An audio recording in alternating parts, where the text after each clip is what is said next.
1863 August 29 ఆయన పుట్టినరోజు సందర్భంగా ఆయన మనం తెలుగు భాష దినోత్సవం జరుపుకుంటున్నాం. ఆయన ఎందుకు మనం ఆయన్ని ఇన్ని సంవత్సరాల తర్వాత ఆయన మనం ఎందుకు స్మరించుకోవాలి అనుకుంటే, అప్పుడు మాట్లాడే భాష తెలుగు, చదువు కూడా క్రాంతిక భాషలో ఉండేది.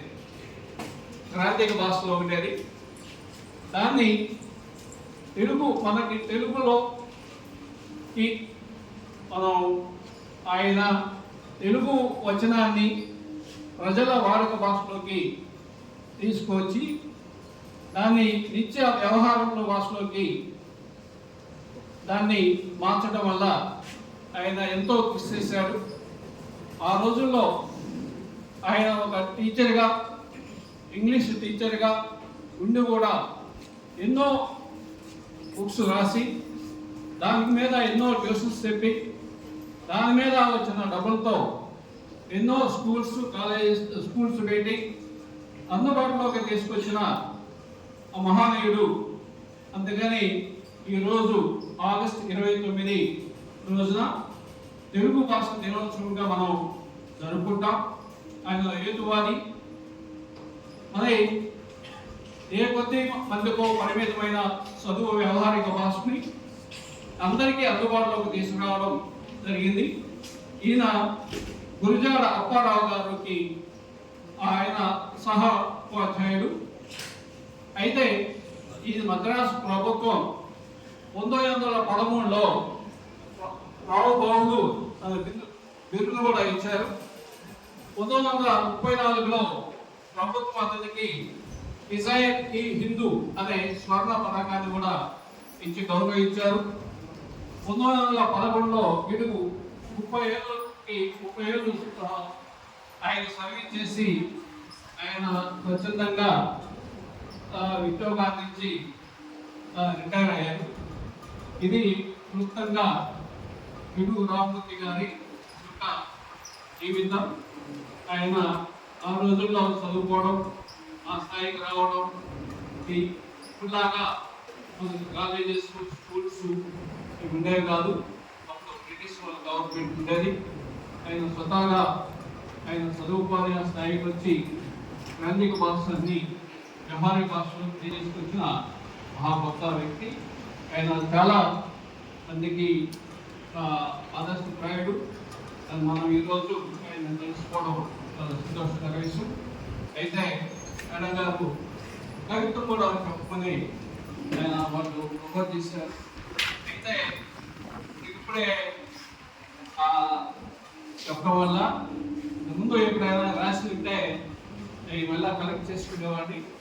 అయితే ఏంటంటే ఇప్పుడు ఏదైతే ప్రజెంట్ మైండ్లో ఉందో అది కొంచెం చెప్పడానికి కవిత్వం కాకపోయినా, అంటే కవిత్వం అంటే ఏదైనా సరళంగా రాసి శ్రావ్యంగా వినిపించేదే కవిత్వం అంటారు. ఏదో మనకి అర్థం కాని భాషలో రాసి ఏదో చెప్పే విధంగా కాకుండా, అయితే ఏంటంటే తొలకరి చిలుకులు అనేది, ఇప్పుడు చిలుకులు వర్షాకాలం కాబట్టి ఈ తొలకరి చిలుకులు అనేది ఒక తెలిసిన విషయాల్ని దాంట్లో రాయడం జరిగింది. తొలకరి చిలుకులు తొలి పలకరింపు నువ్వే, భూమి ప్రాణజీవి పులకరింపు నువ్వే, ప్రాణజీవి తొలింపు నువ్వే, భూమి తాపానికి అమృతము నువ్వే, భూమి గర్భానికి రక్తాన్ని నువ్వే, వృక్షాలకు గ్లూకోజువి నువ్వే, విషవాయువులను శుద్ధి చేసేది నువ్వే, వ్యర్థాలను భూమిలో మేళనిచ్చేది నువ్వే, భూమిని పచ్చని నివాసిగా మార్చేది నువ్వే, ఆ నివాసికి మెరుగులు దిద్దేది నువ్వే, చెరువులో నీరు నువ్వే, నదులలో నీరు నువ్వే, ముత్యం చెప్పులో ముత్యం నువ్వే. అదే నెమలి పడగిప్పి నాట్యం చేసిన ఆకాశంలో కదులుతూ కరుగుతున్న మేఘాన్ని నువ్వే, ప్రాణజీవి ప్రణాళికకి పులుగొలిపేదినవే, రైతన్నను తొలి పలకరింపు నువ్వే, నీ తొలి పలకరింపే పేరువాక. సో ఈ దుఃఖదిన్ని పంట పండించే రైతులను నిత్యం పలకరిస్తూ ఉంటావు కాదు, ఓ పలకరించకు అనేది ఒక చిన్న వ్యవహారిక భాషలో రాయడం జరిగింది. సో దాన్ని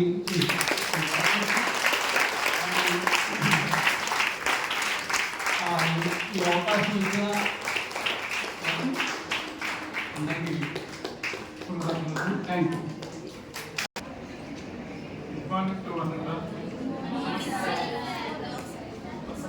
గారికి, స్టాఫ్కి, విద్యార్థులకు మనస్ఫూర్తిగా అవసరం స్మరించుకోవటకు, దాని నుంచి స్ఫూర్తిని ప్రేరణను పొందుటకు ఉద్దేశించబడిందే నేటి ఈ కార్యక్రమం.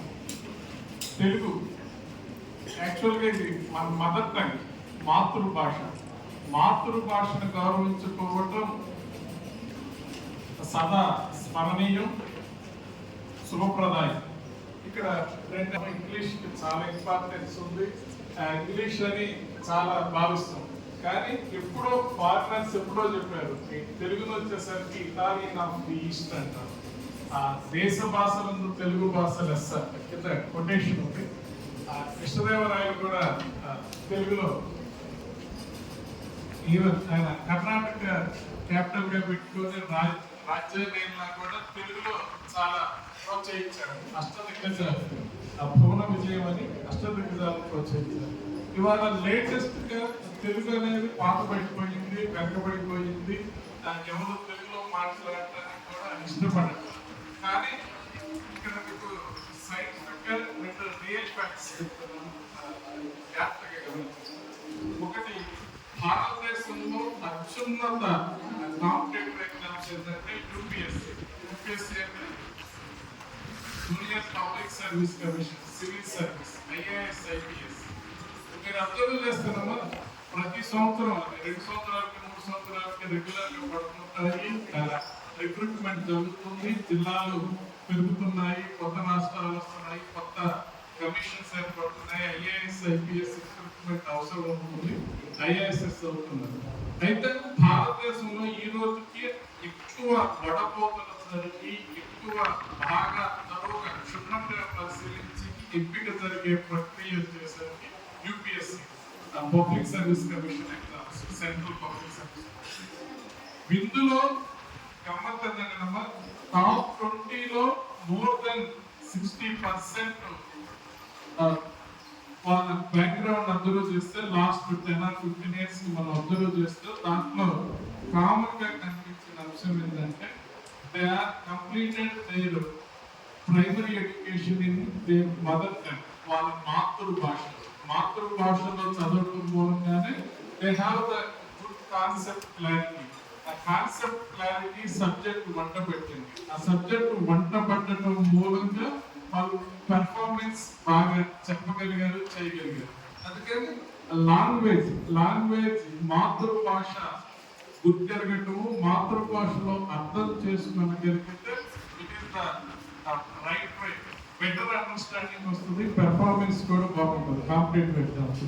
నెంబర్ 2, దీని తర్వాత ఈ కాన్సెప్ట్ ఏం చేసిందంటే all India council of technical education అన్ని భాషలు, అన్ని technical courses, scientific courses, professional courses కూడా నేను మదర్ టంగ్ లో మార్చే ప్రక్రియ స్టార్ట్ అయింది.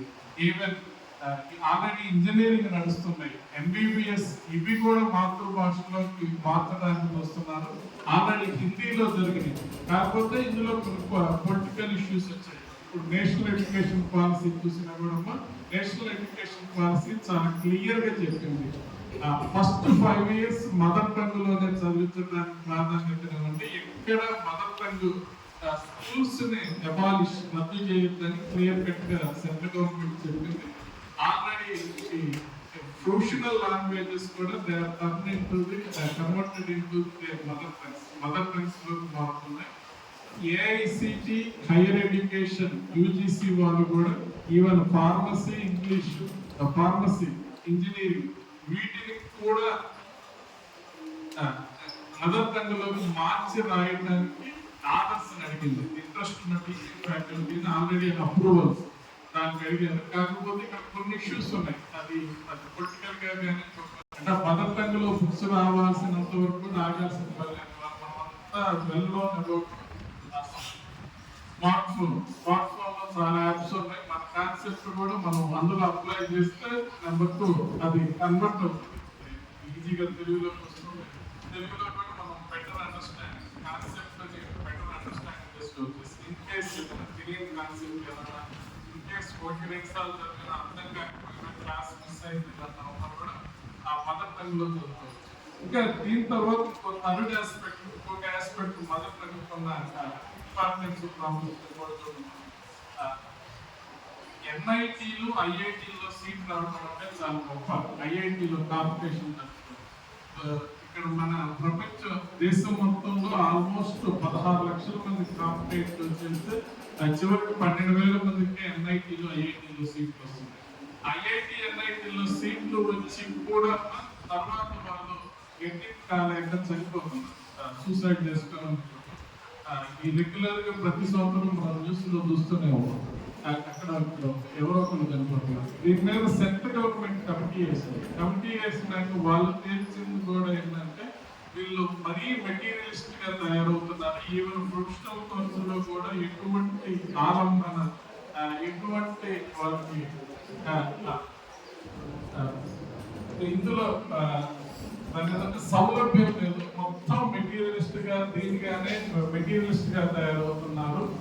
కనీస వెసులుబాటు లేదంటే అందుకని రీసెంట్ గా ఏం చేస్తుందంటే గవర్నమెంట్, సెంట్రల్ గవర్నమెంట్ అన్ని professional course at the time of joining 15 days induction programme కింద ఇండ్యూస్ చేశారు. ఇండక్షన్ ప్రోగ్రామ్ లో వాళ్ళకున్న హిడెన్ టాలెంట్స్ ఎంకరేజ్ చేయండి. ఆ హిడెన్ టాలెంట్స్ కూడా రేపు ముందు మార్క్స్ రాబోతున్నాయి. ఆ హిడెన్ టాలెంట్స్ కూడా క్రెడిట్స్ ఇస్తారు. ఆ క్రెడిట్ మార్క్స్ వస్తాయి, 4-8 వస్తాయి. రేపు పొరపాటు ఏదైనా ఒక సబ్జెక్ట్ 2 సబ్జెక్ట్ లో ఆగిపోయినా ఈ క్రెడిట్స్ తో మొత్తం టోటల్ క్రెడిట్స్ ని మేకప్ చేసుకోవచ్చు. అందులో చెప్తున్నదమ్మా పెయింటింగ్, డాన్సింగ్, లిటరేచర్. ఈ లిటరేచర్ లో కూడా మదర్ టంగ్ లో లిటరేచర్ ఎంకరేజ్ చేయమన్నారు. ఇంకా ఇంకోటి మీరు జాగ్రత్తగా తెలియజేస్తానమ్మా, ఇవాళ ఉన్న సినీ సాహిత్యం కానీ ఇంకో పాటలు కానీ వీటికన్నా కల్చరల్ మోరల్ వాల్యూస్ ఉన్నవి ఓల్డ్ సాంగ్స్ ఉంటాయి. ఆ సాంగ్స్ కూడా ఈ ప్రొఫెషనల్ లైఫ్ లో ప్రొఫెషనల్ కెరీర్ లో కూడా మీరు రాయడానికి ట్రై చేయొచ్చు.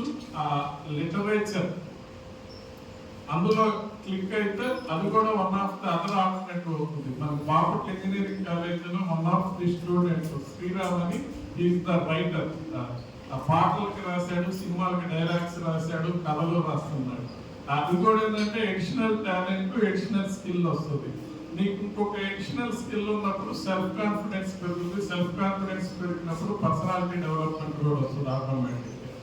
ఇక్కడ కూడా మనం తెలుగు లిటరేచర్ చాలా ఉంటుంది. అంటే మనం చదివింది సిరివెన్నెల సీతారామ శాస్త్రి సాహిత్యం నుంచి లేటెస్ట్ త్రివిక్రమన్ డైలాగుల వరకు ప్రతి దాంట్లో కూడా నిగూఢంగా చాలా మీనింగ్ చాలా ఉంటుంది. వాటిని కూడా స్టడీ చేయడానికి చూడండి. తెలుగులో కూడా సార్ చెప్పినట్టు ముందు గ్రాంధిక ఉంది, సాంస్క్రిట్ నుంచి వచ్చినవి ఉన్నాయి. తెలుగులో కూడా సరికొత్త పదాలు ఉన్నాయి. ఆ పదాలు ఆ భావుకత వాటిని అర్థం చేసుకోవడానికి ప్రయత్నిస్తే ఇట్ ఈస్ ఆల్సో నీకు ఎంత టెన్షన్ ఎంత ఒత్తిడి ఉన్నా అది 5 or 10 minutes.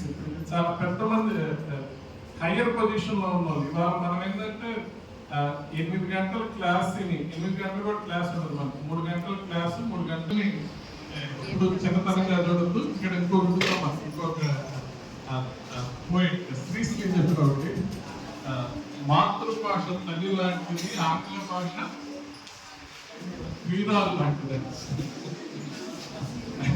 ఎందుకు వాడాడో పదం వాడాడో క్రీడాలని వాడు వదిలేశాడు. వాళ్ళు భార్యలో ఇంకోటో వాడ what ever it may be, but ఆ మీనింగ్ మనం కాన్సెప్ట్ అర్థం చేసుకుందాం.